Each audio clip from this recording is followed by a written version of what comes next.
The fastest growing type of family in America is the multi-generational family. This family, by the way, is 6 generations all alive at once. I got this picture from the New York Times, and when this picture was taken, Sarah Knaus, the matriarch of the family, was 118 years old. Her daughter Kitty was 95. Her grandson, Bob, was 73. Great-granddaughter Kathy was 49. Christina, the great-great-granddaughter, was 27. And then we see little Bradley in the corner there, the great-great-great-grandson, 3 years old. 6 generations of one family, all alive at once, all involved in each other's lives. They may not even live near each other. They may not even like each other. But when it comes to certain decisions, especially around health, finance, real estate, you see that the family gets involved. What else? This whole concept of a sandwich generation that only came into being in about the 1980s, that's when they first coined that phrase, sandwich generation, is really growing in importance, really changing shape. Today, 30% of all working adults have some kind of sandwich generation responsibility.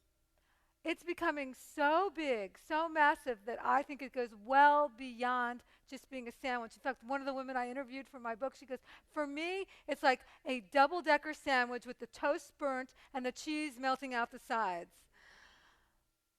At AgeWave, we've come up with a different way to describe the complexity. We think of it as having the complexity of a Rubik's Cube. Let me use a woman as an example, a 52-year-old woman. And by the way, this could be a man too.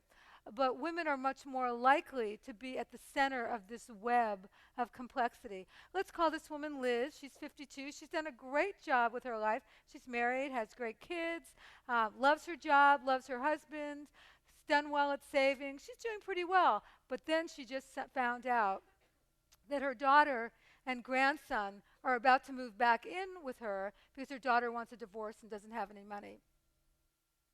That came as a bit of a surprise. In addition to which, her son has always been a kind of deadbeat. I mean, he's never really held a job. She's always throwing him some extra cash, and now he's really asking for a lot. But at the same time, her parents are beginning to fail. Her mom just had a hip replacement. Her dad's losing his vision. She's concerned that they may need to go into assisted living, and who's going to pay for that?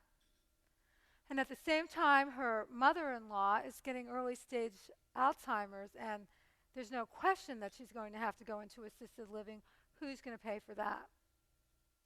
And then, in a recent study that we did at AgeWave, women like Liz, and especially younger women in their 30s and 40s, they're worried that at some point they're going to have to be concerned with a brother or sister who has lost their job and can't really support themselves or their families anymore.